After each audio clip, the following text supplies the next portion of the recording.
Trailer.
It all over space, going from star system to star system, and taking mercenary jobs from all sorts of different people, from petty dictators all the way up to the great lords and ladies of the noble houses. And from there, you can also command your entire mercenary crew. There's Samiri, she's your navigator, and you command her and all of your mech warriors as you take your jobs and upgrade your ship. I'm curious a little bit about the storyline in the single player. Sure. So you're going to see in a few moments Lady Kamea Arano. She's a deposed ruler. Her throne was taken by her uncle, and you are going to jump in and help her regain her throne. Of course. It's been plunged the whole space. Ребятки, добро пожаловать, это E3, смотрим, продолжаем день третий, у нас получается уже ПК-шоу, да? ПК-геймер-шоу, вернее. Ну, посмотрим, что для нас тут интересненького приготовили. The mechs, adding different weapons, changing out weapons and armor, heat sinks, all that kind of stuff. Yang here is your master of ceremonies. He's one of the key crew members because fixing these mechs after you come back from combat, you're a merc. You're supposed to make money. Taking damage, sets you behind, and so that's a really delicate balancing act. I can imagine that trying to get all the parts that you need for your ship can be a little difficult. Absolutely. That's why things like, especially in this time in era where parts are scarce, battlefield salvage is an important part of the game. And that also gets into, like when you take out an enemy, try to leave the parts you want.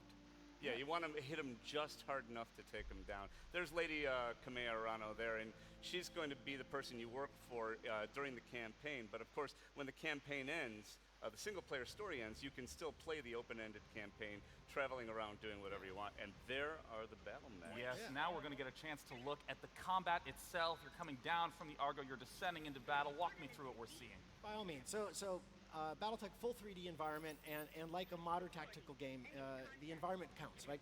Line of sight, sensors, cover. Even though you're, friggin' 30 foot tall, covered in armor, hiding in a forest still helps. It soaks off damage.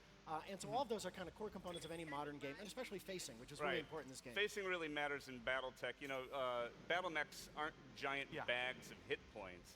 Instead, they have 11 different armor locations. There's internal structure. They have the internal components, these critical slots filled with all sorts of important pieces. So what you're trying to do is strip off the armor from one location and then keep your facing to try and penetrate it, get to the juicy bits. Yeah, I mean, I see this diagram at the top. It's reminiscent of the original tabletop game, which I actually played as a kid. And I mean, like... As a kid, huh? Thanks, pal. I mean, I understand that, Это, как я понимаю, какая-то стратегия, но название я упустил с самого начала. Буквально, не знаю, минут 5, да, пропустили. Там вроде я поначалу видел XCOM 2, что-то там разработчики сидели, дискутировали. Ой, ну, не знаю.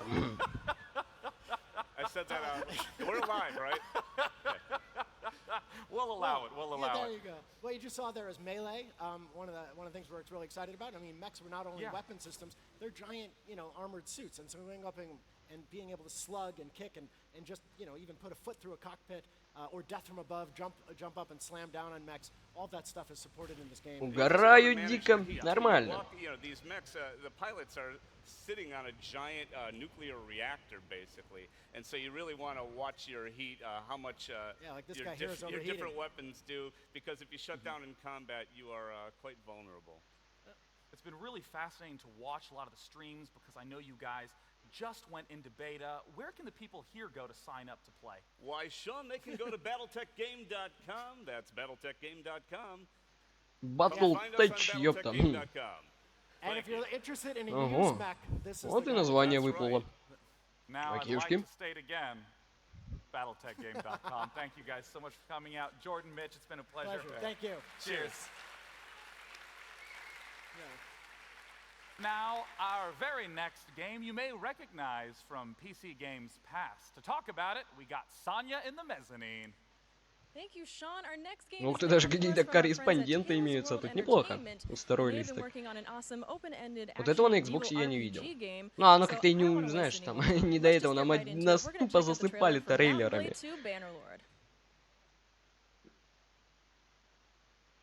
Tale Worlds. Ух ты ж, ёпта.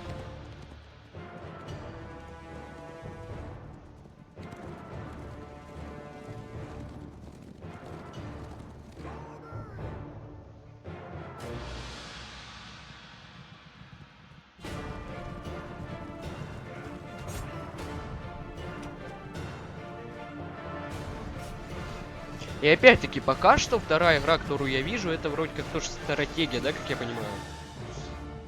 Ну, а это определенно стратегия какая-то.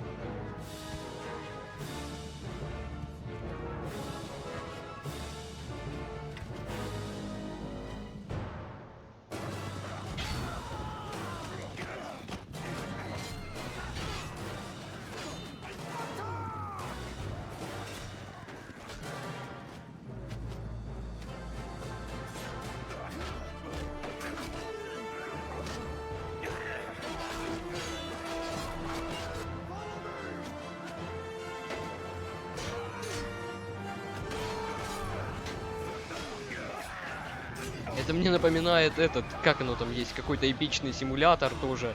Как же Epic Battle Simulator, как-то так оно, в общем, называется, только тут в разы динамичнее сцены выглядят. А так, по сути, то же самое, практически. Так тут полноценно ты управляешь игроком, и ты лично выбираешь стратегию.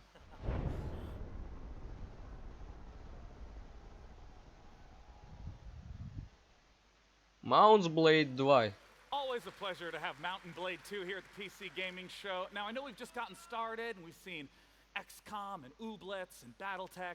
We would love to hear your thoughts. Use hashtag Да, PCGamingShow. Battle.tech. Let us know what you think. We'll even put some of the tweets up При here live. поддержке Not Intel all они, of ах the tweets, ты. because that would be a disaster. Some of you on Twitter really need to pull it together. But either way, we'd be thrilled to hear your thoughts. Coming up next, we have the sequel to Total War Warhammer 1. It's Total War Warhammer 2. I'm joined by Al Bickham from Creative Assembly. How you doing? How's it going, Al? Yeah, really good. Good to be here.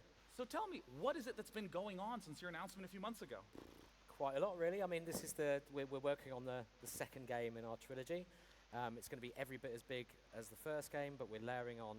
We're sort of doubling down on all the stuff that made the first game so fun, which is real diversification between the factions and a whole range of new kind of gameplay extras in the campaign game as well. So 4 new factions set across 4 new continents. There's 4 new factions, is there?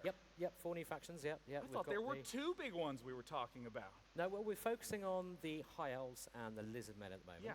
But there's the Dark Elves as well, and another 4th race, which we have yet to announce. Oh, you tease. I know, terrible, isn't it? Well, Al, talk to us a little bit about the High Elves and the Lizard Men. Right, so they're both essentially working towards the same goal in the campaign game, which is to heal the Great Vortex, which is a sort of unique feature of the campaign map, which ties the whole narrative of the game together. Right. But even those in the Warhammer world with the same aims will inevitably come to blows at some point. So that's what we'll be showing today. And we're going to be looking at what is called a quest battle between the High Elves and the Lizard Men. Walk us through a little bit of what we're about to see. Okay, so this is we're about to show some footage from a quest battle for Krokgar, who's one of the legendary lords for the Lizard Men, and this is one of his quest battles, and it's the battle for the Fallen Gates. So you'll see the master Lizard Man forces trying to oust the High Elves as they try and they're sort of meddling in an ancient power site of the Lizard Men. Well, I'm very excited to take a look. It's going to be some in-game footage from the Battle of the Fallen Gates.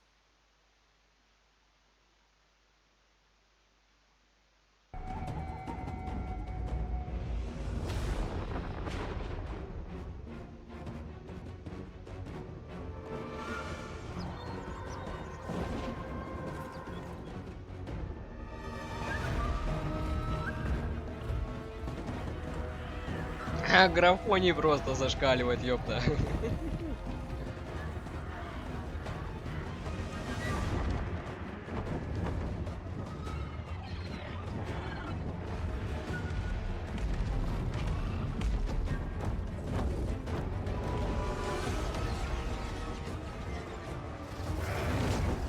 Ну, пока что разительных отличий я не вижу в плане, собственно. Ну как тебе даже сказать, геймплея что ли, хотя это если поиграть, то поймешь. То есть вот эта игра и предыдущая, которую показали, там рыцари, динозавры. А так суть-то одна. Ага. 28 сентября 2017 года выйдет в свет. That is the first time I think we've got the chance to see that official release date. Yep, we're announcing that today. We're officially out on the 28th of September, so we're available for pre-orders now. We've got an early adopter bonus, which is a really significant sort of bunch of new content for Warhammer 1. It's a new awesome. race pack, in fact. So yeah, we're out this year. Well, I want to take a step back, and I want to have you talk a little bit about what it was that we just saw in the Battle of the Fallen Gates. Right, so as I mentioned, this is a quest battle, and this is the Lizard Men versus the High Elves. Right. And this is what we've got playable here at E3 this week.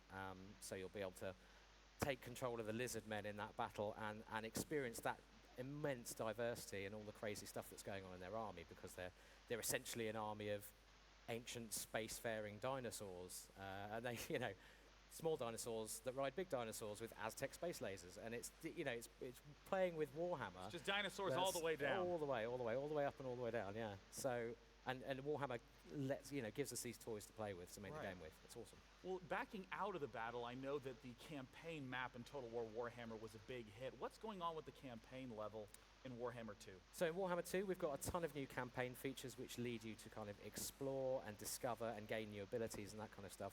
And it's all based around a sort of overarching narrative, so all the races are in tension right until the end. But we're also, shortly after launch, we're also releasing a free update for the game, which will bring the combined campaign map into play, which is the landmass from Warhammer 1 and Warhammer 2 together in a gigantic campaign map where you can play any of the That's races awesome. that you own from both games. Yeah. Well, I understand you have presence here at E3, not just in this show, but also on the floor. What are players going to get the chance to play there? Yep, so they can play the Battle of the Fallen Gates. We've got 2 difficulty modes, so a kind of starter difficulty mode and a veterans difficulty mode. And they'll also get to see, we're also rolling, when you play it, you'll see the actual campaign map as well. We've put a video together that details loads of the new features in the campaign map, so you can actually see that in action as well. So if you get a chance, go play. It's really good fun. Well, Al, I want to thank you for coming out and talking to us today My about pleasure. Total War Warhammer 2. Once again, feel free to check it out on the E3 floor, or if you're at home, there'll be tons of footage and updates about the Battle of the Fallen Gates. Now, our next game is in the card game genre, a genre where no matter how hard I try, I wind up playing bad decks and having fun. Here to talk about the upcoming expansion for Shadowverse is Kriparian. Hey guys, how's it going? Kriparian here. Today I want to talk to you guys about Shadowverse. Shadowverse is one of the best card games out there because it basically just does everything right.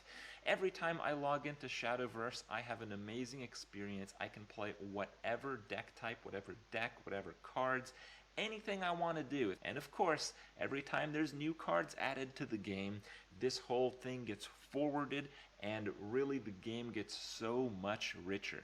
And with that, ladies and gentlemen, I give you the worldwide debut of the Wonderland Dreams trailer.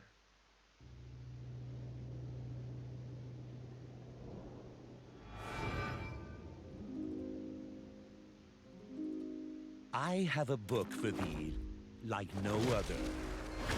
Each page a window to a long-lost land, where fairy tales dovetail with myths, and wishes give birth to legends grand.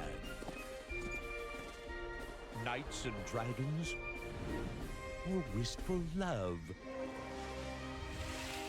Within this book, all ambitions bloom. But be warned, my fickle friend. A dark abyss awaits us all. For blood-pricked roses wishes be. But fear not to bite life's fruit, for in this land, courage is key. With bated breath, the door sweeps open, glory-bound or purged in flame.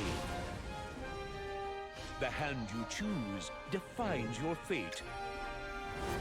So I ask you, is this really just a game?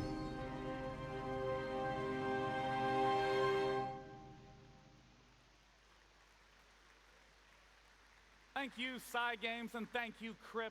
As you know, technology is an extremely important component to games, especially with the ever-increasing power of hardware and with new demands coming from VR. Here to talk a little bit about tech in games is the leader of the software development group at Intel. It's Doug Fisher. Doug, come on out. How you doing, Sean? Hey, thanks for joining us, Doug. It's great to be here. I want to thank you, Doug, for coming out, and of course, thanks to Intel for sponsoring this event. We really appreciate it. It means a lot to us. And since Doug has a whole bunch of exciting stuff to say, I'm going to give the stage to Doug. Goodbye. Hey, good morning, everyone. I am very excited to be here.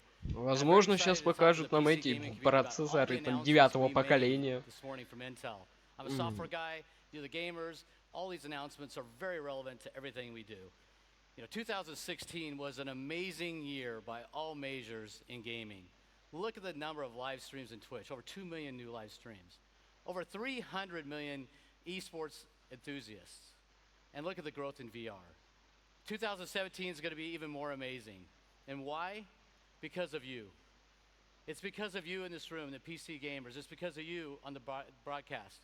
You are the ones that bring the innovation that we create. Очень благодарности высказываю, да, без вас ничего бы этого типа не было, не вы мотивируете, все дела, все пироги, в общем. And then you have this amazing, inclusive, and social environment. Young, old, male, female, tech, non-tech. Millions of people getting together, inspiring each other to immerse themselves in this environment.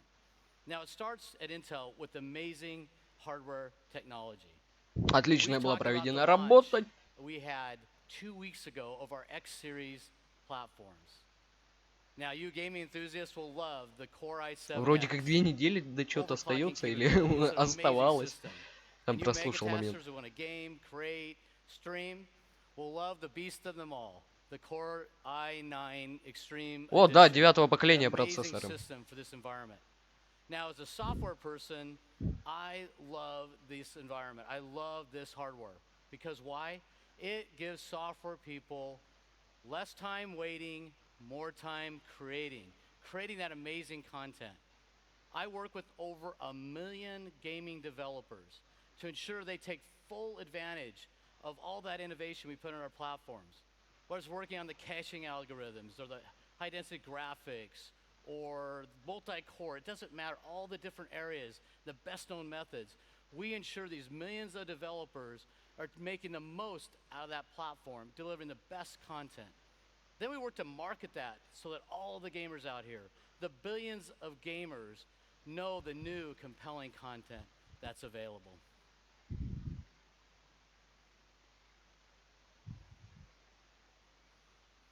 And this is just an example of some of the titles we work with. I'm sure you recognize a lot of these titles. These are just a few examples, whether it's Halo Wars 2 or Overwatch, or in the VR space, where it's Arizona Sunshine or The Unspoken. We're working with all these content providers to ensure they take full advantage of all those new capabilities. How many people have heard of Destiny? Yeah. I couldn't be more excited to tell you that we work with Bungie and Activision to bring Destiny 2 to the PC. Yes, we're bringing it to the PC. Yes, bring it up. That experience is absolutely amazing. And I can't think of a better person to talk about how amazing that experience is than the full-time live Twitch streamer and YouTube broadcaster. Welcome on stage, Tefty Teft.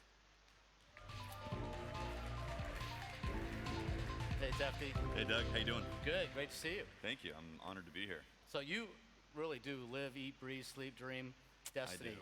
I play a lot of Destiny. I've got thousands of hours, hundreds of raids completions. I've built my community around Destiny on Twitch, and I'm a co-host for, one of the founding co-hosts of Destiny Community Podcast, one of the biggest podcasts specifically for Destiny. So I know a lot about Destiny, and I play a lot of it. That's great. And so when you play it, have you experienced it on the PC yet?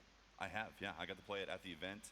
I got to say, the PC experience is amazing. As somebody who's played a lot of hours in Destiny, everybody knows how is it going to transfer, how's the experience going to go from console to PC, are they going to actually be able to deliver? And I can say 100% sure that the PC experience is incredible. When I got to play it, I was blown away. I popped Dawn Blade, using mouse and keyboard, and rain and fire from above. It was amazing. You guys, if you're a fan of Destiny, you're going to love Destiny 2. That's awesome. Yeah. So, is anybody out here going to be able to participate and play with this? Oh yeah, absolutely. It's going to be on the it's going to be on the show floor. The other thing too is they've got tons of PC support as well that's being added to it. So 4K is going to be beautiful looking. It's got 21:9 ratio, uncapped frame rates. I mean, for me personally, I'm going to be looking at pushing 144 or higher for FPS because it's going to be so nice. And yes, absolutely. On top of that, Bungie has told me something specific that is exciting for the high CPU core count chips. They are optimizing the engine so it will take advantage of all the cores in your CPU. So if you do have an i9 Extreme, which, hey, you know, maybe hook me up. If you have an i9 Extreme, it will be able to take advantage of all those cores. That's great. As an enthusiast, PC enthusiast myself, I'm very excited about that potential for Destiny 2. I can't wait to run it out maxed with as many frames as possible. Well, fantastic. You guys all have a chance to take a look at it. Maybe you and I can play later today. That'd be great. All right. It's going to be on the E3 show floor. So. Fantastic. Yeah. Thank you very much. Thank Tefty. you. Appreciate it, Doug. Big hand.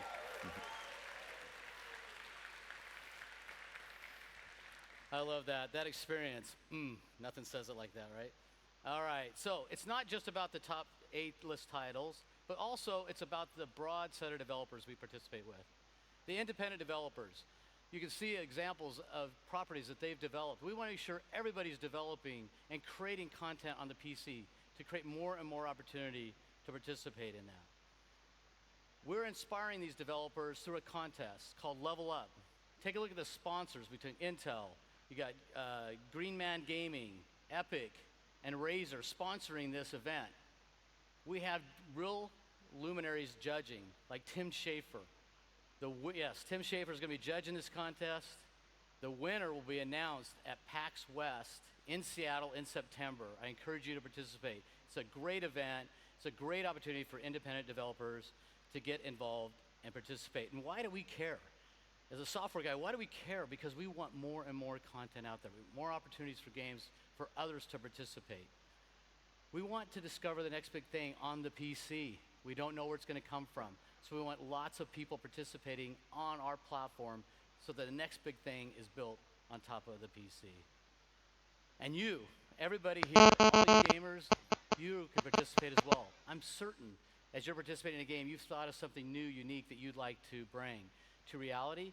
This is your opportunity to be one of those developers as well, or at least influence one of those developers and create that amazing immersive experience, whether you're a gamer, content creator, or even esports. Now, speaking of esports, we had two exciting announcements today in the esports arena, pun intended, with ESL. The first being, we have a landmark deal with ESL. Intel is now the global technology provider for esports for ESL. That's great news for everybody in the gaming community because the latest technology will be used for the events, for the studios, the back-end operations, and the streaming capabilities during the event. You'll have the latest technology at those events. Now, the thing I love about sports, and I'm a traditional sports admirer as well, is they have this tradition around these things called a Grand Slam, whether it's tennis, golf, rugby. They have a Grand Slam. And there's no reason we can't have that in esports. And that's why we're excited with Oculus, ESL, and Intel are sponsoring the Grand Slam event, Intel Grand Slam. And all these leagues getting together, and the first team to win 4 of the 10 events will be the Grand Slam winner. They'll collect their traditional prize, but in addition, they'll get another $1 million bonus for being the Grand Slam winner. $1 million. All right. I was so excited about the announcement today around Echo Arena. They've taken this property and now are making it VR multiplayer. Do you guys see that announcement today? It's so great. They're creating the multiplayer VR experience and bringing it to life in this platform. We're so excited about it at Intel, and we want so many people to start participating with it.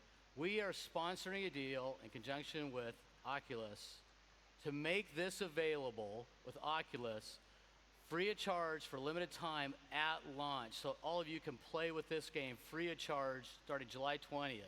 And you now can participate, learn, and become an expert in VR gaming. Now I know when you become an expert, what do you want to do? You want to showcase those skills. Wouldn't it be awesome if you had an opportunity to showcase those skills? That's why we're super excited to work together to create the VR Challenge. With Intel, Oculus, and ESL, we're creating the VR Challenge. It's a virtual challenge in the VR arena. And everybody's going to compete, and the end of it's going to be in Poland at the Intel Extreme Masters, where the finals will be in 2018. Book your tickets now. It's going to be a crazy event.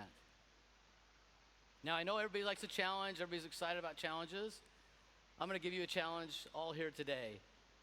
Just participate in at Intel Gaming.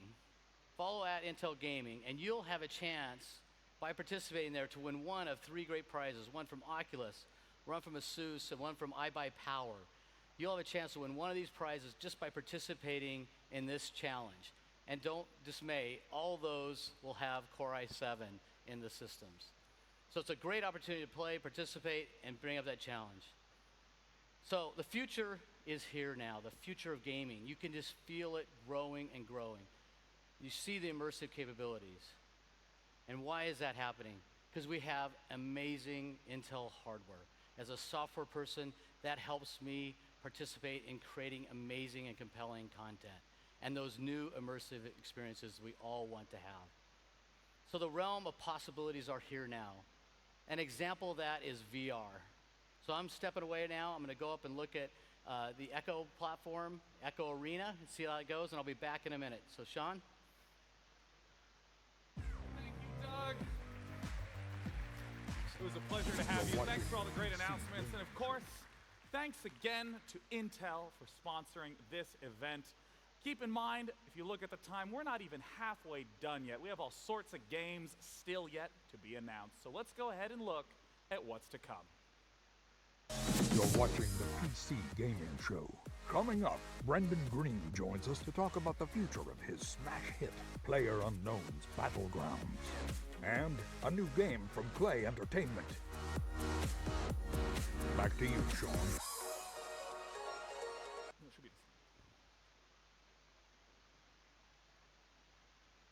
Time to take a look at an upcoming game up in the mezzanine with Sonia. How's it going, Sonia? Thank you, Sean. So, as a Firefox, this is a game that pulls on my heartstrings and does not let go. And I just want to hear more about it. And luckily, I've got the perfect person to talk to today. I am joined by Felix Kramer on the game formerly known as Secret Legend. But you've got some special announcements. I saw some secretive tweets from the Dicey Twitter account. You did. Do you want to talk about that? Well, you're exactly right. We were known as Secret Legend, but today we're announcing our new name, Tunic. So you can head to tunicgame.com to find out more about that. And we're announcing that we're pairing with publisher Finji, who you may know from their incredible work on Night in the Woods and Overland. So exciting, congratulations. Thank you so much. So I want to tell you, it wasn't just the fox that sold me on this game. I love the beautiful, charming graphics, and honestly, I just want to see more of it. Can we check out the trailer? Let's do it.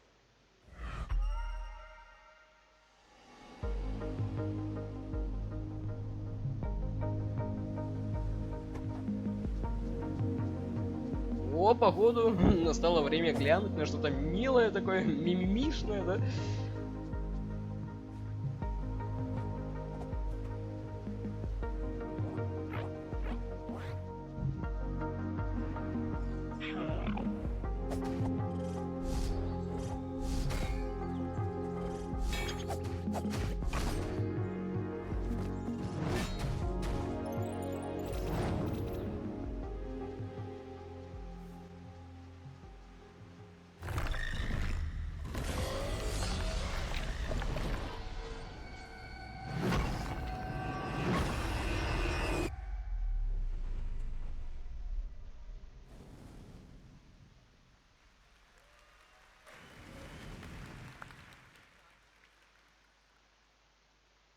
Thank you, Sonia. Now, our next title that we'll be talking about is honestly a huge surprise hit, having just surpassed 3 million sales. You may recognize it as one of the 3 most played and broadcasted games on Twitch right now. It's PlayerUnknown's Battlegrounds, and I'm literally next to PlayerUnknown right now. Brendan Green, welcome. Thank you. Good morning, everyone. На прошлой конференции от Microsoft он был, и тут он. Ну, понятное дело, игрушка, он какая популярная. Там она за неделю буквально выбилась в топ, обошла этот H1Z1, по-моему, то, что висело постоянно в топе в Стиме. Well, I guess the joy of a bullet flying through my head out of nowhere, and I'll never know why. You gotta learn to love the salt. Love it. Well, I understand that even though a lot of people treat the game almost as a full release right now, it's still... Не, ну по идее действительно, а как же обойтись-то без него? Все-таки ПК-игрушечка. Но, насколько мы знаем, она будет и на Xbox уже.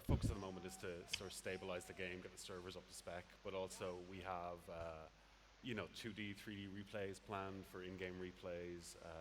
We have new weapons coming every month. So yeah, no, but our current focus is really just get the game competitive and stable. So suddenly fences are no longer the most impossible object in the game. You can climb over them. Yeah. So our content program. О, да ладно, добавили анимал. Хотя бы можно теперь уже хоть куда-то залазить будет. Понимаю, именно с анимацией, а не так сяк, блядь. Yeah, so in terms of jumping and vaulting, is it... Yeah, vaulting. В общем, добавили с виду, могу сказать, тупо паркур добавили. Вот это круто, вот это действительно одно из того, чего не хватает. One of my favorite aspects, of course, is the rain map in the game. Walk me through what we're seeing here. So this is our new weather settings. This is fog. You just saw clear day. Our rain has been tweaked a little bit as well. And we also have our sunset coming in. So this really, I'm really happy with how this turned out. It's beautiful. quite beautiful. Yeah. And what is the impact on gameplay of these types of things with weather? It just changed dynamic. Oh, so this is... Oh, a new gun. Yes. This is the OTS Groza. It's a 7.62 bullpup. Super powerful, crate only. Yeah, it's going to be a beast. Is it a short range, long range? Where's Short to medium, it's going to be a beast. It's going to be super powerful. Yeah. And then long range, it'll work as well. And I remember before you came on the show, I asked, why did you put that gun in? And I think your answer was... It just looks cool. It looks cool. Yeah, it's like we wanted to add a bullpup and we wanted to add something else to the 7.62 class. And this is a Spetsnaz weapon. It just looks great. It looks cool, as good as reason as any, honestly. I want to come back to the weather effects. Obviously, they look beautiful. What are some of the impacts that you've seen on the gameplay with the new weather effects? Well, it's just going to change the way you play. So it's not necessarily going to be, you're going to be sniping all the time. You know, with the foggy weather, you're going to have to choose a more kind of CVQ type play style. But it's just, again, to give you a bit of variety and make every game kind of different. You've talked a little bit about what we've seen in the video, but talk to me about long term. What's far down the line for PlayerUnknown's Battlegrounds? So again, we want to finish out the platform and make it a good platform for all kind of game modes. You know, we will have modding down the line as well. And it's just creating a stable platform. That's our aim here. I understand that you're also working on new maps. Yeah, so we have 2 new maps coming. One based in Peru, a desert map with sort of ruined cities with sandstorms and stuff. That's awesome. Yeah, and then this other one in the Adriatic. So it has even a ruined cosmodrome in the center of the map with like snowfall, and I'm excited. That's awesome. Yeah. And I know that you've been super involved with the community of regular players. What's in store for those people playing the game right now? So as I said, we have our custom games. We have the 3D replays, which I'm really excited about because it allows you to watch your match back in the engine with the free cam and slow motion and stuff Which like is that. great for content creators. Exactly, right? So you can content creators, it'll just give you a new way to create like machinimas and stuff like that within the game. Yeah. And the last thing I want to bring up, because you were mentioning this a lot before you came on, you have all sorts of stability and performance fixes incoming. Yeah, so like our focus this month is on our server performance and really getting that stable, because at the moment the servers aren't performing the best they could. But you know, so last month our team's focus was on client performance, and we improved that broadly for a lot of people. And this month it's on server, so they've already found a lot of things to fix, and I'm excited. That's great. I'm sure players will completely stop blaming anything on the game at that point. Right. They will accept responsibility for those losses then. Well, to PlayerUnknown himself, Brendan, thank you so much for coming out to talk about it. It's a pleasure. Thank you, everyone. As we get ourselves set up for the next game, we're going to head to the mezzanine with Sonia for a little bit of a giveaway. Thank you, Sean. Sean is pretty cool, right? But you know what's a little bit cooler? A free PC. We're going to be giving away a badass PC from our friends at Intel. This bad boy is going to be rocking an i7 7700K processor. There's a lot of 7s in there, and it's going to be running a NVIDIA GTX 1080.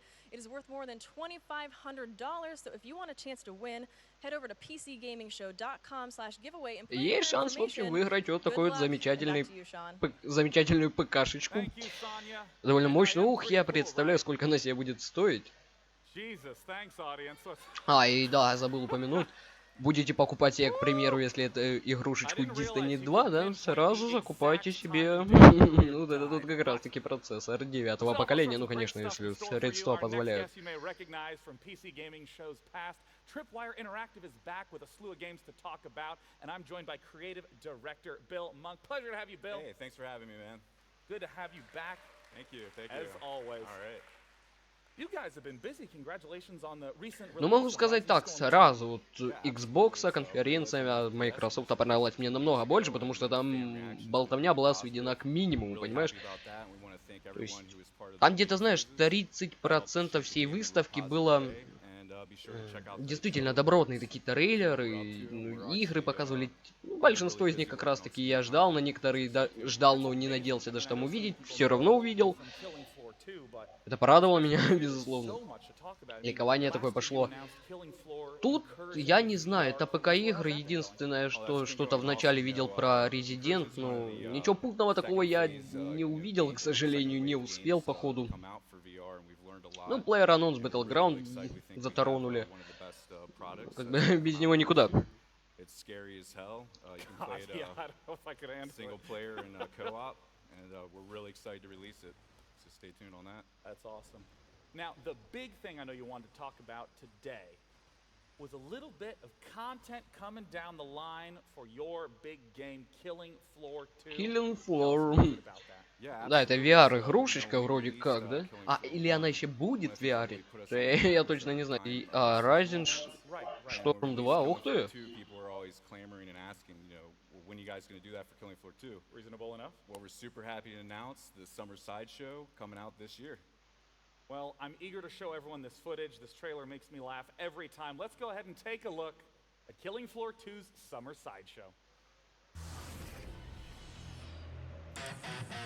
Ladies and gentlemen, welcome to the Tragic Kingdom Amusement Park. Come on down and play Find Minnie Dookie, Feed the Pound, Dunk the Float, and Pop the... What? Was that a real head? Trade for festive clown makeup, colorful hats, and dozens of other items. Carnival rewards are only available for a limited time. See the adorable pinhead and marvel at the mighty strong clown. Ah! What is wrong with him? Hear the bearded beauty, the siren from Fiji. I think I'm gonna be sick. Backed by popular demand. Come see Pukey the Clown and the Monkey Man. Why does the monkey have a chainsaw? Find romance in the Tunnel of Love. Swing on the Queen of Chains. Look at them. Ow! Scream on Pound Mountain. Oh, but that's not safe. See the death-defying fire stunts of Dr. Infernum's Pyrotechnic Emporium! Is he actually on fire? Why is that person on fire? Earn new achievements and triumph a new HC-12 shotgun and tactical lever-action rifle! Why do you need a shotgun at a carnival? I don't care, it's unlockable! Why does the carnival cleanup crew need hazmat suits? No, no, I'm done. This is a horror show. I'm getting out of here. If you can hear this, run! Warning. News and outbreaks and variants and behavior detected. Be alert for new challenges, modes, and threats in the weekly outbreaks.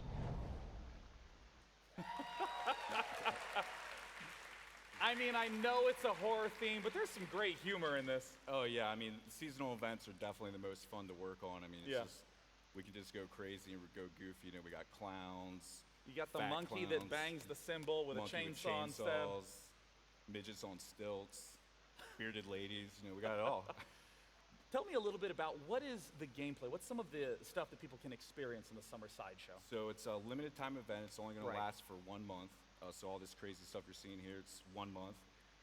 And there's over 50 cosmetic items that people can gain from playing it totally free. All the Zeds have been replaced. All the voices have been redone. We also have mini games that are, you know, thrown out throughout the map. I saw the carnival games right at the start of the trailer. Yep. We've also got 2 new weapons that we're introducing. And we also have this other mode that we're really excited about. It's the weekly outbreak. Yeah, I saw mode. the weekly outbreak at the end of the trailer. What's the weekly outbreak about? So each week, new gameplay mode comes out with new challenges for the player. We have one, it's starting out with Cranium Cracker, and that's a headshot-only mode. And so then no damage unless it's headshot. Yeah, exactly. And then we have another one called Tiny Terror, where every time you shoot a Zed, they actually shrink and become like little midget Zeds, which is really crazy. And whenever the players get hit, they shrink too. Oh, really? So, I mean, that's just 2 of them. We have 8 total, and it's over 2 months worth of content. And if they're really hard to beat, but if you beat it, you get really cool, like, precious items and stuff like that.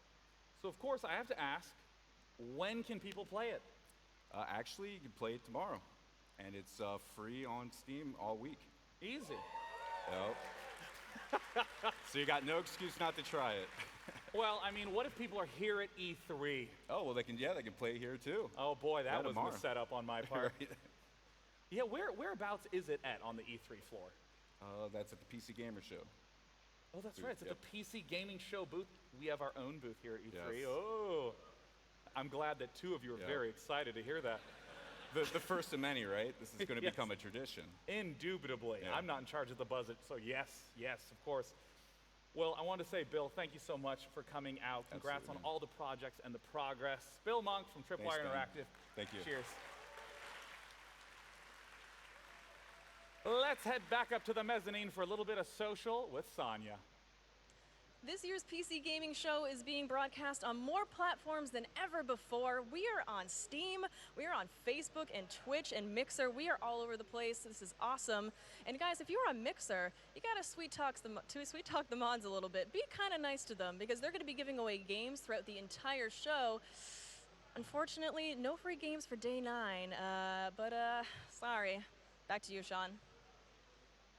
Но пока могу сказать одно, что ПК-гейминг в этом году, это лично, по моему мнению, не на том уровне, на котором он должен быть. Но, не знаю, одного Ассасина и Far Cry вообще-то в 18-м, да? Одного Ассасина будет мало нового. Тут такие игры, ну я не знаю, ну это немножко не то. It's Forza Motorsport 7. Joining me to talk about it is the creative director of Forza Motorsport from Turn 10, Bill Giese. Come here, Bill. How's it going? Yeah, Bill, congratulations. Thank you. The announcement yesterday must have been really exciting for you guys. Huge announcements. We revealed a car to the world. Not an in-game car, a no, car. an actual car. That's normally saved for car shows like Geneva and Paris. Yeah. We revealed a car here at E3, the Porsche 911. Ну да, и без спортивных, собственно... Ух ты! You know, I've gotten the chance to play the previous Forza Motorsport games, and they always struck me as a racing game not focused on being cartoonish or strapping guns to the car. It's about hyper-realistic racing. Forza Motorsport is about precision, it's about competition, and we've rebuilt Forza Motorsport 7 from the ground up to really recreate that feeling of driving a car at peak. The cars, we have over 700 cars. Every single one of them, they're going to rattle and shake. It's going to scare the crap out of you. What are some of the things that you've done to bring that experience to PC? Well, going to PC has been awesome. Not only will it have mouse and keyboard support, but with multi-USB, we have every fan-requested wheel on the market. And it's been exciting for the team. That's a lot of USB It's a lot devices. of wheels, let me tell you. And we've been testing that. Last week alone, we brought in any USB device we had, and we played on a Guitar Hero guitar and a DDR pad. Now, you're not going to do that, obviously. That's but not how that's real not racing racers works. do it. That's not the hyper-realistic part. But whatever you have in your closet, plug it in, you're ready to go. Now, what about for low-end PCs? There's obviously a lot of people who are on budget devices. I mean, what about for them? What's the optimization been like? Well, it's been great. Going to the high end of 4K, unlocked frame rate, 21:9, but we've also lowered our min spec as well to include i5. And no matter where you play, it looks and plays great. And speaking of looking and playing great, you're here at E3, and I understand you have some out-of-control rigs that people can actually play the games on. Absolutely. Come by the show. We've got 2 hydraulic rigs in 4K on ultra 4K Hydraulic PCs. rigs? You didn't tell me that. Yeah, bring a vomit bag and come on, check it out. It looks awesome. Well, awesome. Bill, thanks so much Thank for sharing you. with us. Thank you. Thank you, everybody. I'm incredibly excited of all the stuff Microsoft's doing. You just got the chance to look at Forza, and now coming onto the stage, I am replacing Bill with Ted Timmons. He's the PC design lead at Rare to talk about Sea of Thieves. Come on out, Ted. Hey, Sean. Ted Timmons. Thanks for having me. Welcome. It's a pleasure. So, Ted, talk to me a little bit about what is Sea of Thieves. Yeah, so we feel like we've made the pirate game you've always wanted. When you think about sailing around the open seas, you and your crew of crewmates, basically it's Pirates of the Caribbean meets the Goonies.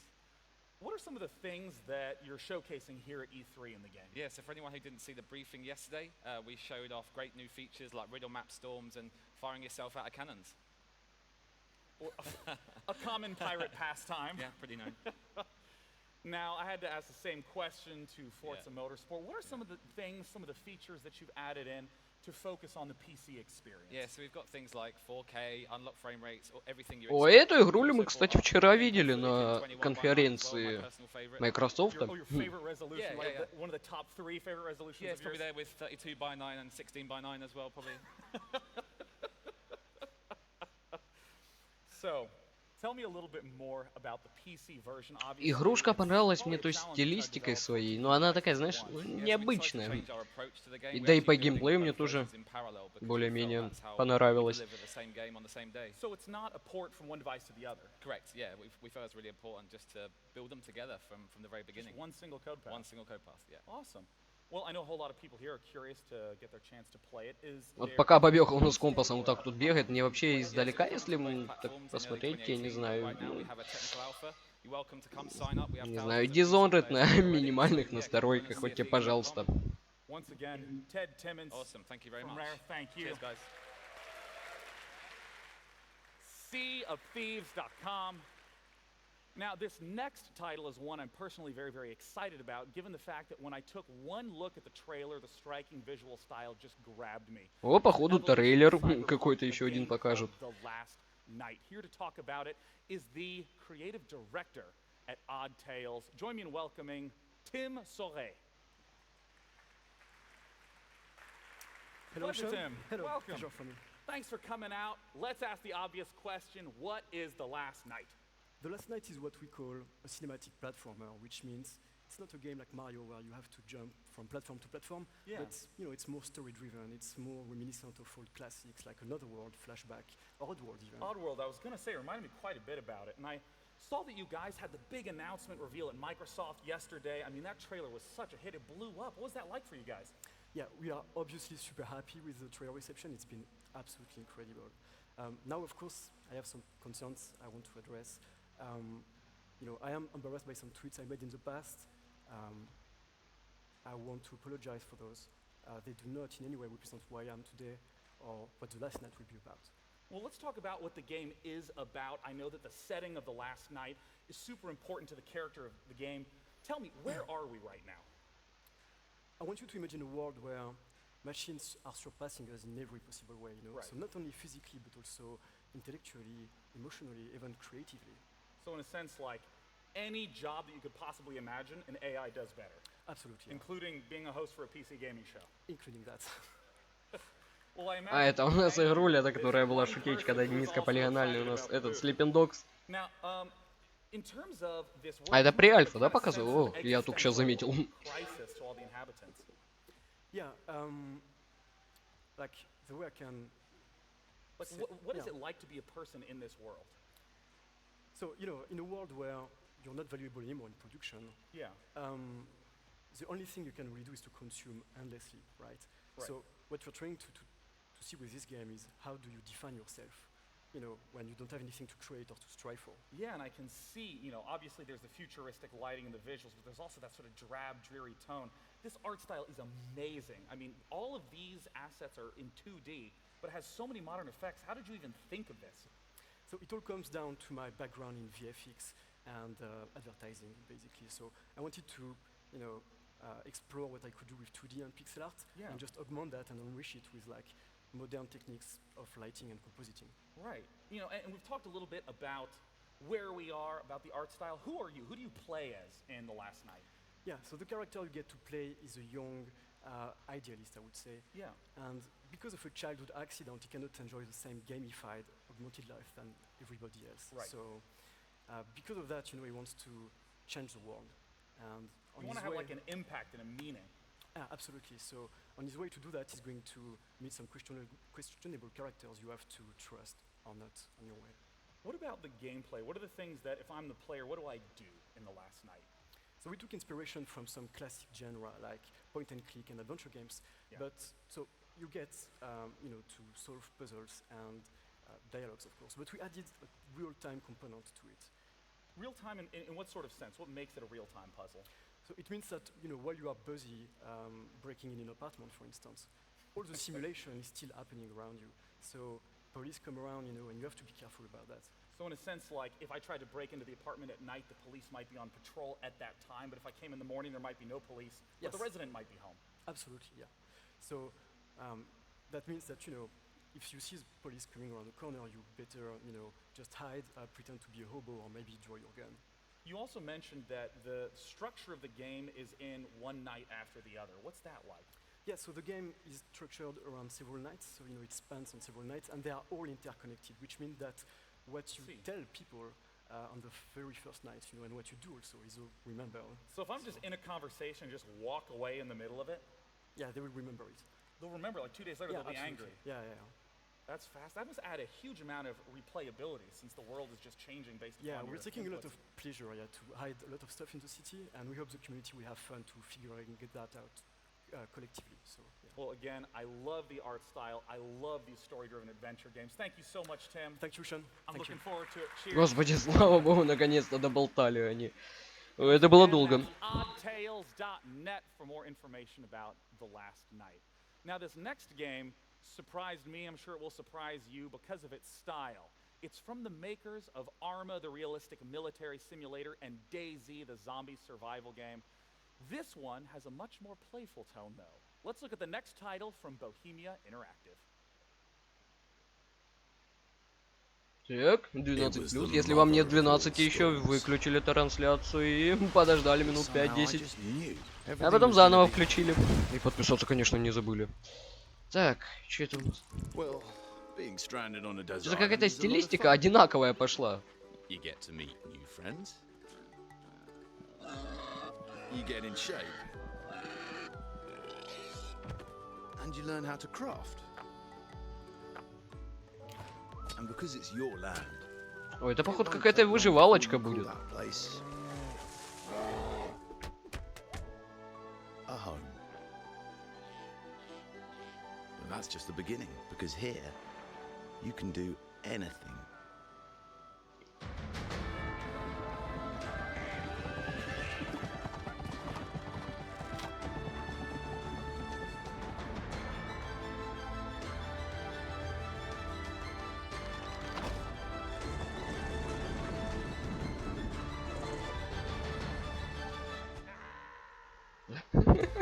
Эл, ёпта.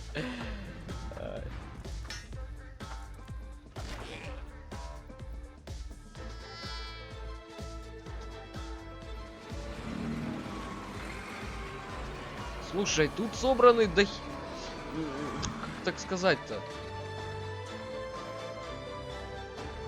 В общем, больше 5-6 игр, да, в одной. Я там и Мафию первую увидел, читай, и этот Старенто Дип, и Рафт, и так далее, и тому подобное.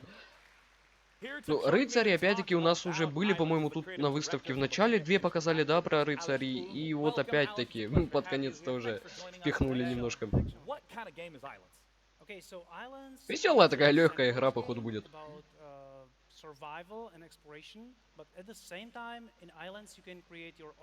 Но что-то все равно мало. Нам надо больше. И лучше.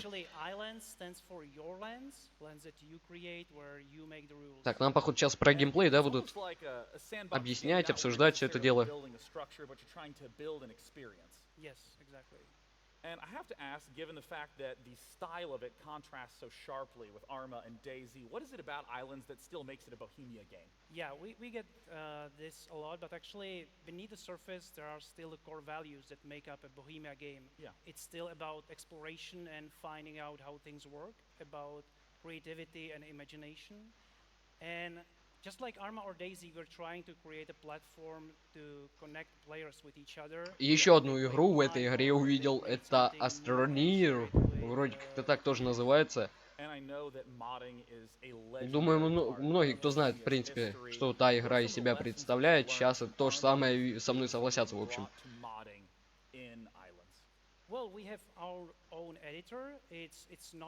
Но именно та функция, понимаешь?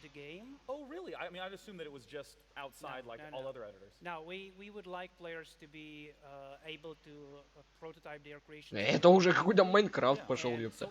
Нет, крафт тут, конечно, дай боже, это да, тут ничего не скажешь. Open and modify existing games, ones that we created or ones that other players made for them. Yeah, I mean, we got the chance to see some scenarios in the initial trailer. Like, those are the ones that you're referring to. Yep. That is fantastic. I mean, tell me a little bit about what it is that we're seeing right here on screen. Well, this is just some random multiplayer game. There are 2 guys. Initially, there were 3. I think one just like fell down the bridge. They are trying to get some kind of treasure, and yeah, they are setting the explosives.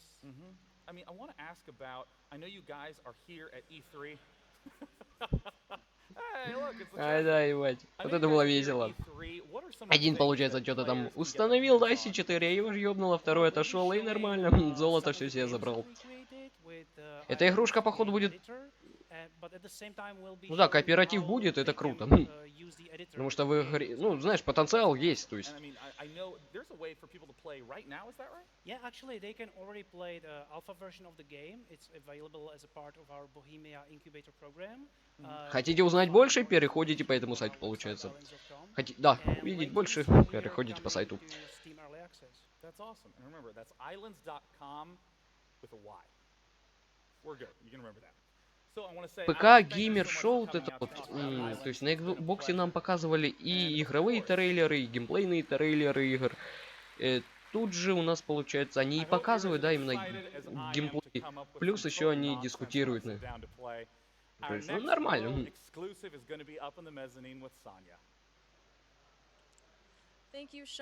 так можно, понимаешь, игры пока не того уровня еще, поэтому можно еще и поболтать, пока что-то там на ихнем заднем плане что-то показывается. Вроде как была второй корреспондент, куда она делась? Хрен его знает. Они вроде как в каком-то замке, да?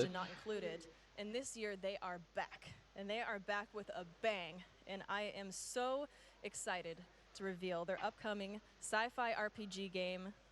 It is called Griffland.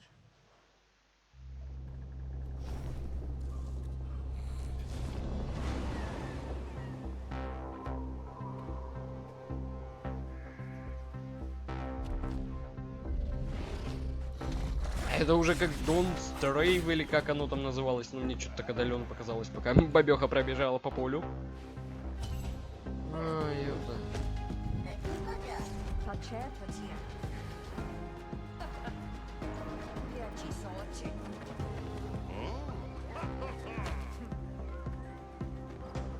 Ну вот да, действительно, вот.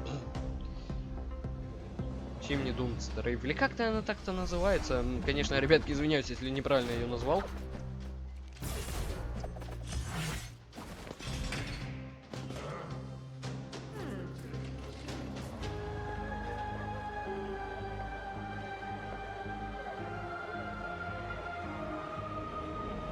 Don't Strafe Together, да, по-моему, полное название ее так. А это у нас Grifflands. В 17-м году выйдет. 17-го на 18-й. Now this next title is an interesting one because I'm not someone who plays many VR games, but I got a chance to check this one out. Так, ну самое время поболтать насчет VR, походу. Hooked, so I can't wait to talk about it with the creative director from Ready at Dawn. It's Rue Virasuria to talk about Lone Echo. Welcome, Rue. Thank you. It's good to have you here. Now, Rue. Yeah. I've gotten the chance to play Lone Echo, but a lot of people here maybe haven't seen it or heard of it. Just walk us through what is the game. So the game, the Lone Echo, is a single player experience in VR where you play a cybernetic AI on a mining station in the rings of Saturn, and basically in the game you're allowed to move in zero G freely. You can interact with everything inside the environment, and also you'll see that you have an NPC that you can interact with. You can use your hands basically to go everywhere you need to go. This was the thing that was so amazing for me. Yeah. You stand still and then you use your arms to grab onto objects in the environment to push and pull yourself around, and it was really amazing to move that way. I've never seen this before. Exactly. I mean, that's basically where the genesis of the project вот как по мне, любая игра, связанная с космосом, VR, что-то... Ну, Алёха перебор, потому что башка и без того от VR может как бы кружиться, а так еще и тут.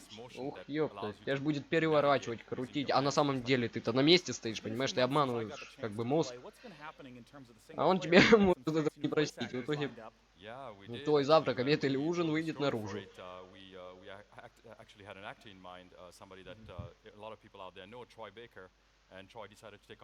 Бывает, становится плохо, когда просто, как бы, та же, как же она, Arizona Sunshine, да, или как-то так называется, ты, получается, когда тупо куда-то идешь, да, на самом-то деле ты на месте стоишь, От этого тоже, ну, оно не такое незначительно, конечно. А тут ты представь, ты в невесомости, ты крутишься, вертишься, там еще и гасишься по кому-то. Это вообще жизнь.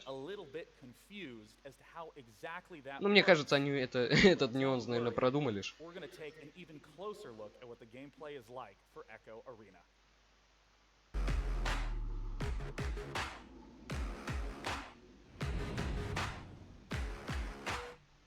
In zero gravity,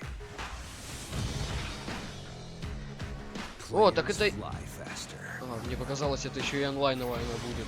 А может и будет... Ух ты ж, ёпта. Passes go farther. Strikes hit harder. Stakes get higher. And victory tastes sweeter. This is Zero G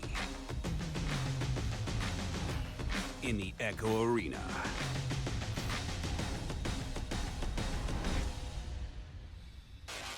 Anomaly detected. What the hell? Jack, are you seeing? Jack, cut the panel. That's it. Jack! We are up here with Echo Arena in action as some of the Ready at Dawn developers are playing against each other.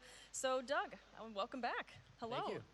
It's awesome to have you. But listen, before we get into VR, I really wanted you to tell me a little bit more about the Grand Slam event. Yeah, I'm pretty excited about that. I'm a big sports fan. So tennis, golf, rugby, they have their Grand Slam. Now we have it at esports. So with Intel, ESI, and DreamHack, we now have our Grand Slam, which is really exciting. That's awesome. That's exciting. So I'd like to know a little bit more about Intel's involvement with this game. You know, we've been involved working closely with the best VR developers for a long time, and I'm excited to work with Ready at Dawn as they're delivering the next second-generation VR game. They've been an ideal partner to enhance that experience to scale to the most performant CPUs like the i7 and i9.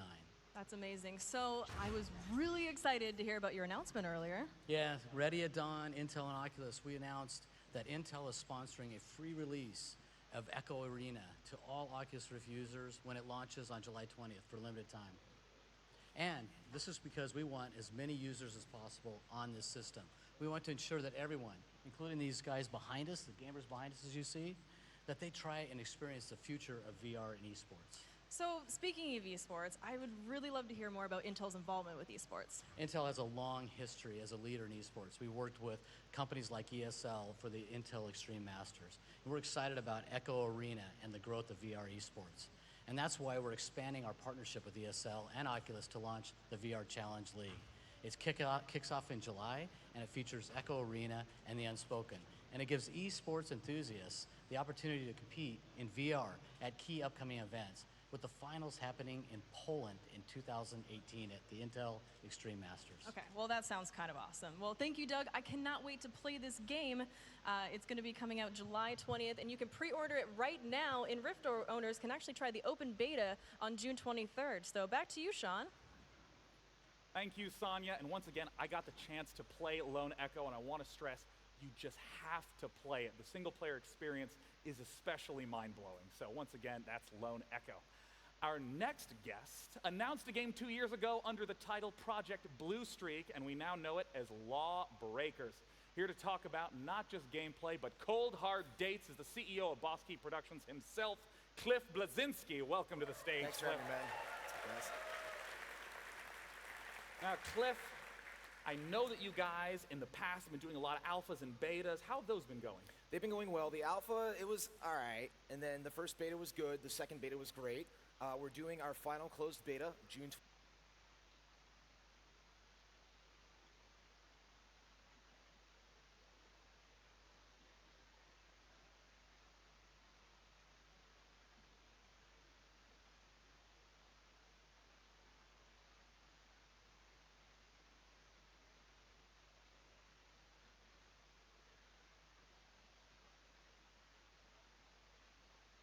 28th. If you have a key, sign on to Steam, download the latest update. And then we're doing our Rise Up event, which is a full open beta June 30th. Hop online, play the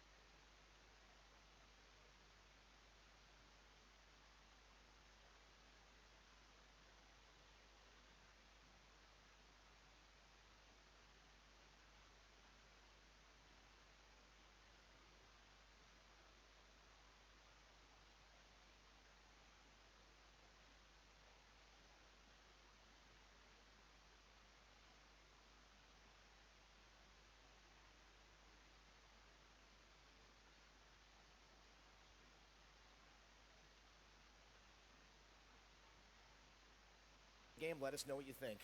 And I got to ask what it has been. Wow, yes, $29.99. Curtsy. Well, if you haven't gotten a chance to see the game and follow it throughout the recent PC gaming shows, let's take a look at some people who got the opportunity to play Lawbreakers, and we'll have them speak for themselves.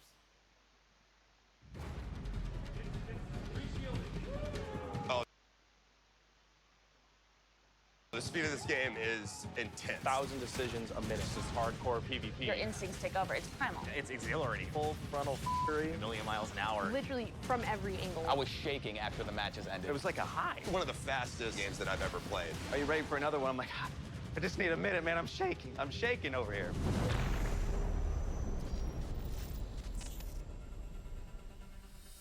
I think the thing people are going to find in this game the most enjoyable is simply how difficult it is. There's a pretty impressive skill gap. You can't just sit down and dominate within an hour or two. Practical skill required. Precision aiming, the ridiculously fast movement. Mechanically, it requires a lot of aim, a lot of vision and game sense. It's a twitch shooter. It's how a twitch shooter should be. The action's going to press you, and if you don't keep on top of it, you're just going to get blown off the map. I think team comp is definitely a huge thing for this game. As we're flying around in zero gravity, it's kind of a new situation for us. How do you keep up with your tank and protect them and heal them, also protect your healer and peel off them while DPS is still being affected and they're being supported? It gets crazy very quickly. The gravity is the biggest thing because that adds so much verticality, and you combine the different movement systems of each character, where some characters have teleports and some characters have dashes. This gets really wild and insane. Now, literally anywhere you look is potentially an attack point. I am literally under the map, saving myself from a grappling hook, whipping myself into the air, shooting at anyone below. You need to check every possible corner. People are going to fly you with jetpacks, they're going to fly at you with double swords. You're going to have someone that could just jet up in the sky, and all of a sudden now you have to worry about getting up there. There's some abilities that I just haven't seen before. Medic role is actually phenomenal. Well, it's battle medic, they call it. So it's not one of those medics where you have to sit back. It's not even a thankless role anymore because I'm out there slaying, killing with the rest of my team while keeping them alive. Wraith's got a really good one. With the slide and then the jump into zero G, that's great. Getting through the map that fast is ridiculously fun. I've been using the Vanguard to drift off the side, so I've been coming up behind the enemy. It took 3-4 rounds before they caught on. With the gunslinger, he's a very precision character, so just spinning around and popping someone in the head real quick, it feels great. The game is just aggressive all the time. And this game gives you so much variety of motion. I never felt more tested. It makes you think in a completely different way. The fastest speed I've ever seen in my life. Crazy when you're playing it.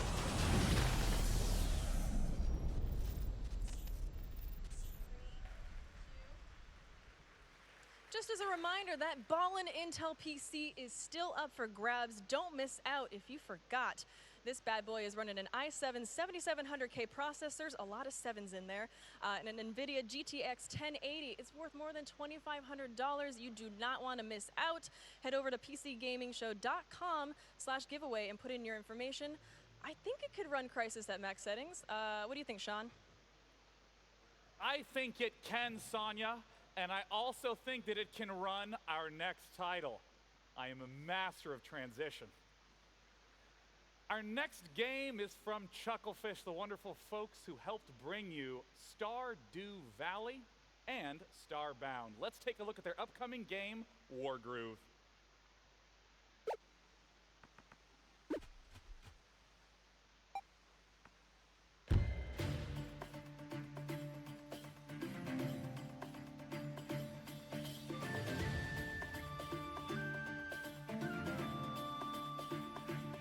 И даже тут все равно какие-то рыцари у нас. Что-то планка упала, по-моему, у них совсем. Это какой 2000 год, да? Ёпта.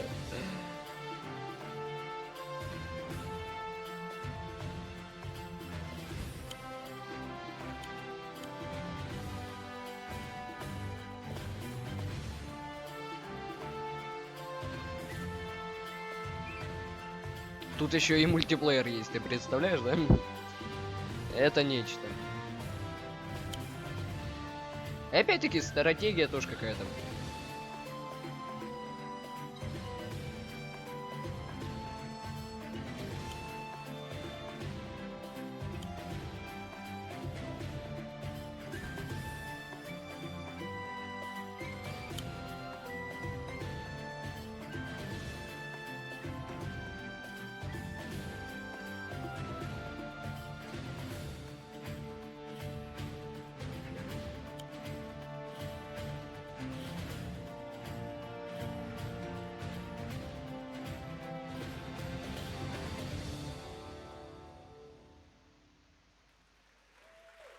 War Groove.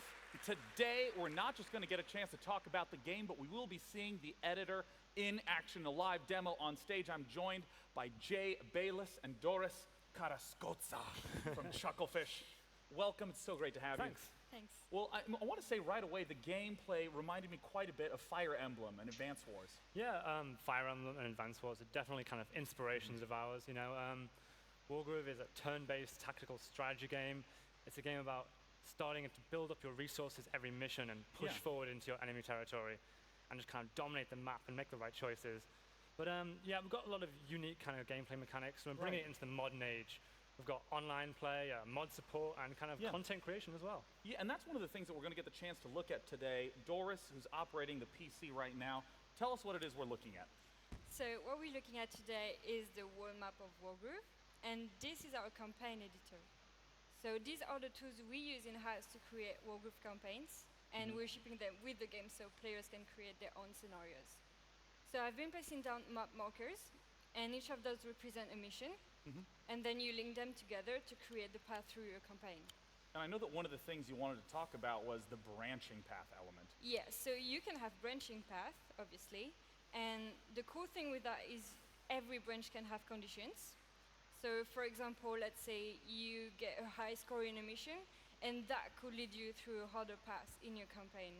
Or you could have a secret path that triggers based on some event in the mission. Yeah, exactly. Well, let's hop into one of the missions and get that one started. And Jay, walk me through what it is that we're taking a look at. So yeah, this is our map editor. This is like straight drawing tiles straight into the battle screen. You know, it's really simple to use, really understandable immediately. You can just kind of draw those tiles straight in there and drop in the full range of units. Doris is dropping in a commander right now. What are the commander units about? Talk to me about that. So the commanders are kind of integral to the strategy of Wargroove. You have this unit that kind of represents like the king and queen in chess at the same time. They have unique abilities and act as your avatar in battle, and they're really powerful, so you can kind of push forward really heavily with them. But there's a lot of risk reward in there as well, because if you actually lose that unit, then you actually lose the game. Oh, that's what you mean by the king comparison. Absolutely, it's both your power unit and the queen, but your loss condition is the king. Yeah, and other tools include you can drop down buildings right now. We dropped in some HQs. Those are kind of like your base of operations, and to take the opponent's HQ is to win the match. Yeah. But on top of like kind of simple and easy to use tools, we've also got more advanced tools. So you can use this zone tool right here, and you can highlight an area and assign like a scripted encounter or sequence to that. Okay, so you know, if I step into that forest, someone can pop out and attack me. Yeah, you could have bandits jump out and attack you from the woods. And the really cool thing about that is that that actually ties back into the campaign map we saw earlier. So maybe that will trigger a condition. Maybe after encountering those bandits, your story takes a different turn and you decide to go into the forest to fight more of them, and so on. Now, Doris, what is the process to go from this map to a playable game? So it's very simple, like as simple as sharing the map actually. So you can just share your map, and if you want more content, just go online and download map, and everything is just one click, basically. And there it is. So let me actually take a step over to this timer here. It has been 3 minutes, and we have gotten the chance to design a campaign map, end a mission, and get it playable. That is incredibly fast. Jay, Doris, I want to thank you both so much for coming out to talk about this game today. Cheers, guys, thanks and thanks for coming. Thank you.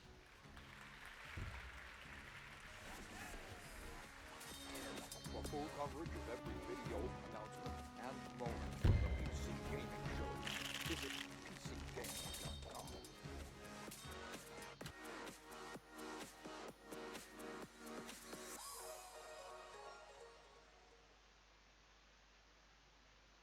The next game that we get the opportunity to talk about is the sequel to Middle-earth: Shadow of Mordor. It's Middle-earth: Shadow of War that has an officially announced release date. Guys, it's October 10th.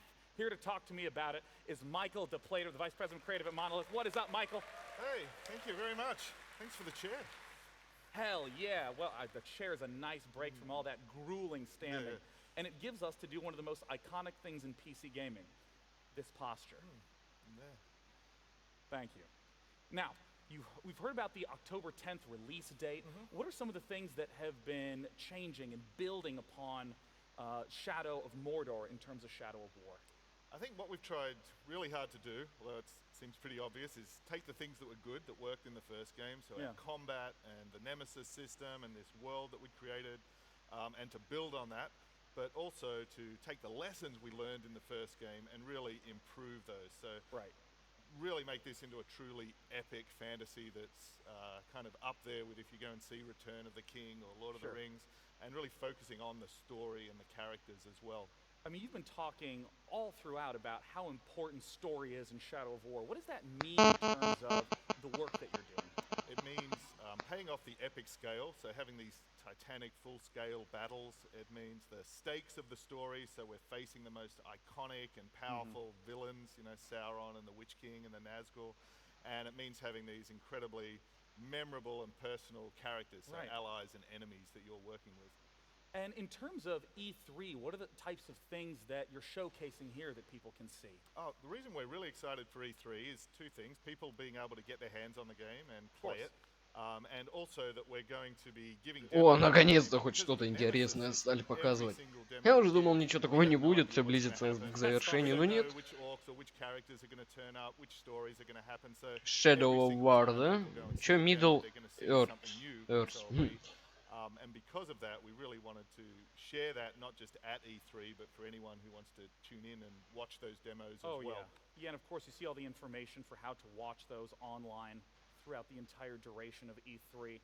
I know that in a moment we're going to get a chance to delve a little bit more into those story bits with a unique cinematic based on one of the characters that was in the trailer. Can you introduce her for us, Eltariel?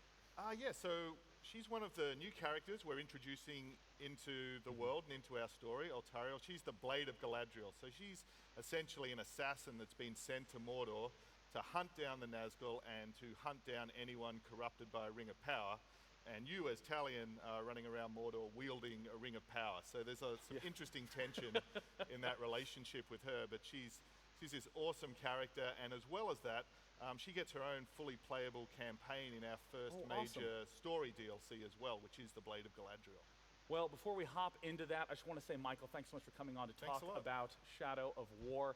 We talked about how important story is to Shadow of War, so let's take a little bit of a look at 2 minutes of the cinematic, Eltariel meeting Talion.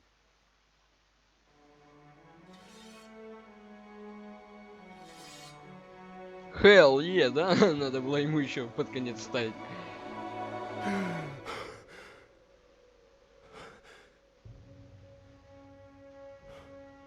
So it is true.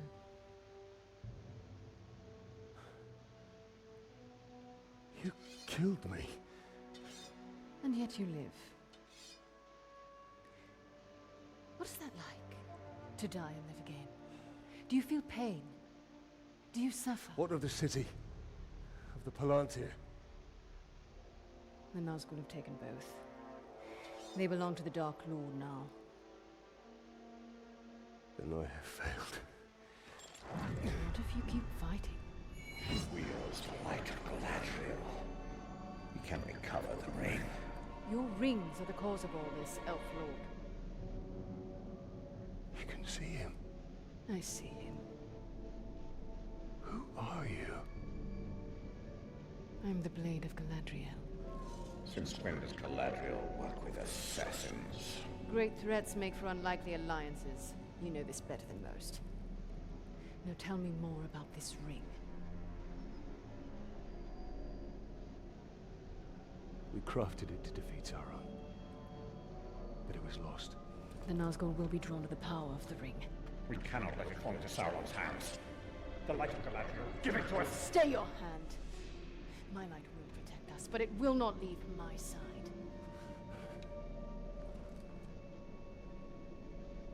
We must move quickly. Try to keep up.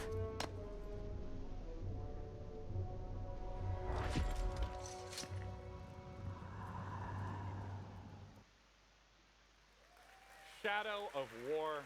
As a huge fan of Shadow of Mordor, I'm really excited to see where the story goes in the sequel. And I'm pleased to say we have one final game to announce. It's from Microsoft, and I'm not even allowed to say the name yet. So joining me to talk about said unnamed game is a creative director from Microsoft Studios, Adam Eisgreen. Welcome, Adam. Thank you so much for having me on the show. Love being here. Now, Adam, I understand that you've been in games for a long time. I have. I am coming up on my 25th year making video games. So yes, you can actually make a career out of being in games. And you know, I got my start in the DOS days. Remember DOS? Like Oh yeah, dude, I played Hi-Mem Zork Sys all and- day. So I got my start in the DOS days doing role-playing games, D&D games. But I spent a heck of a lot of time making real-time strategy games. I was at Westwood Studios for years, working on the Command and Conquer series. Earth and Beyond, a whole bunch of great games there. Petroglyph, Universal War, Empire War. So a lot of history on PC, and I'm excited to get back to it. Well, I understand that this title is an homage. Это, походу, to its опять-таки roots, надолго, and опять I'm эта still not болтовня, gonna tell you вот what it is, but I просто know you're curious, очешуеть so let's можно. head right in to this world-exclusive trailer. О, нет, я походу ошибся.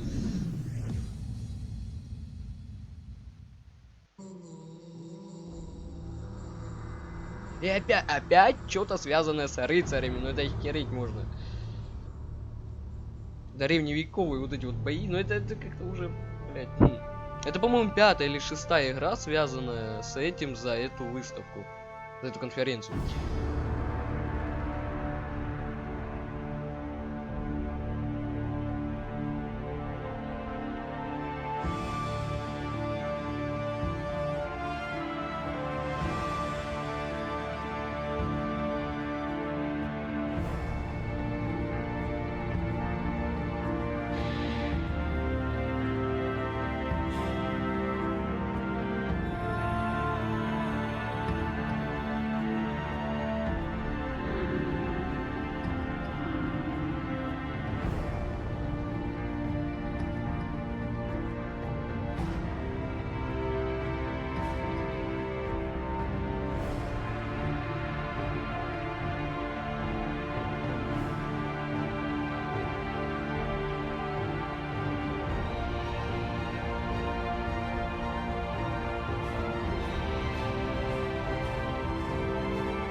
Adam. Age of Empires was the first game I ever saved up my allowance to play as a kid. I'd weed my grandma's garden all day. She'd give me like $2, and I still stayed dedicated. Tell me about Age of Empires, man. Man, you know, nobody has been able to play this game except if they found the CD-ROMs for the last 20 years. And what's a CD-ROM? I know, really. These day and age, like, who even has a drive? You know, and this has been such a labor of love for us at Microsoft and our development partner at Forgotten Empires to bring back Age of Empires in such a wonderful, definitive edition so everyone can experience it. I want to talk about all the stuff we saw in the trailer start to finish. Talk to me about the graphics. Those sprites are gorgeous. We have redone every single asset in the original Age of Empires. Every animation, every tile set, everything that made Age of Empires great, we have carefully and lovingly taken and made even better and better. Because I remember just watching the sprites move around in the original game. It was very blocky and stuttery. 16 facings now, so those fonts don't jitter. You know, a ton of work has gone into making the game and the presentation amazing. What about audio? Oh, yeah. So we've re-orchestrated and re-recorded the entire soundtrack to the game using an actual symphony this time. It sounds wonderful. The people at studios are constantly begging us to get the soundtrack already. Now, I have to ask, there were some aspects to the gameplay back then that were a little janky. Have there been any updates to the gameplay in that regard? Yes. So not only have we done things like improved Find Path, which is, of course, always a big thing in RTS games, we've gone in and actually modernized the UI. A lot of people forget that original Age didn't even have an idle villagers button. So all of that stuff, attack, move, all of those things that people have come to expect Control in RTS. groups? Yes, control groups. 1A. Yep. So all of that stuff is all in the game now. So we've taken all of the learnings from the Age games that followed and brought it up to those standards. And you know, speaking of modernization, I saw that it said Xbox Live Multiplayer, which, as you may or may not know, that is the online matchmaking service that Microsoft uses for PC games. I mean, how are you utilizing that? Oh, well, we've completely redone how lobbies work and how games and matching works. You know, we have our friend system, of course. It's built into Xbox Live. So players should have a really amazing experience. We also have a web portal, so they can go and track progress and see their results against all the other players. So it should be a really wonderful experience to play. And what about the beta that we saw at the end of that video? Yes, so game will be out later this year, but you can go right now to ageofempires.com and sign up for our multiplayer beta. You know, RTS games are really, you know, multiplayer is so important.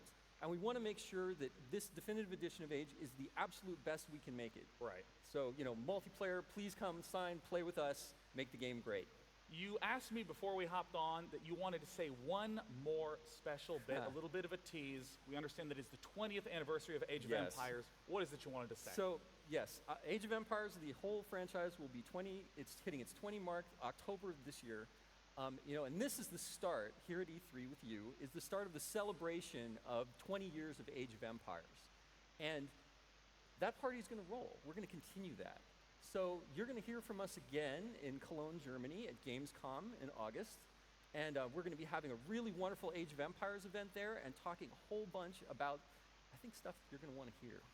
I think I'm going to want to hear it. Yes. You tease.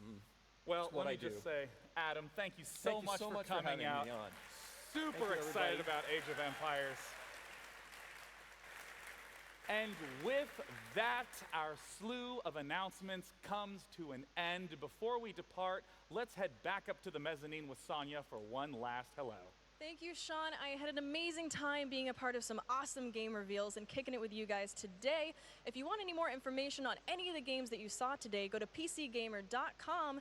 If you want to hang out with me and check me out on the internet at OMG It's Firefox, pretty much everywhere. I had a blast, and for one last time, back to you, Sean. Thank you so much, Sonia. I gotta say, it was a blast. I hope you had a great time. Thank you all so much for coming out, all of you who braved LA traffic to be here in the morning, all of you who tuned in online, thanks to our sponsors, Intel, Microsoft, Bohemia, Tripwire, Cygames, and Nexon for help making this event possible. It is an absolute pleasure to have your support. And I'd also like to give a shout out to all the developers and the publishers at their recent conferences that have been going on in the last week. We were super excited about the titles there and following them closely because we're gamers at heart, and we hope that you too enjoyed what we had to share with you today. And as crazy as it sounds, E3 starts tomorrow, so we hope that you get the chance to get your hands on some of the titles that were announced in the last week that you're pumped for. From all the folks at PC Gamer and from me, Day 9, have a wonderful day and go play some video games. We'll see you next year.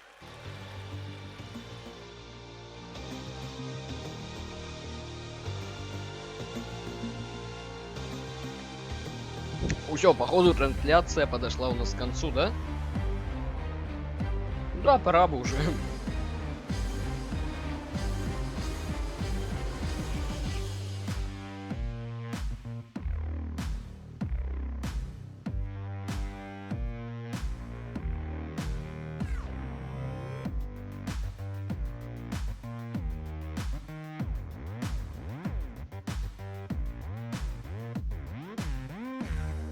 Ну все, ребятки, тут тогда, наверное, будем заканчивать. Увидимся уже буквально через пару часов на конференции от Юбиков. Вот это будет нечто интересное. По-любому покажут что-нибудь новое.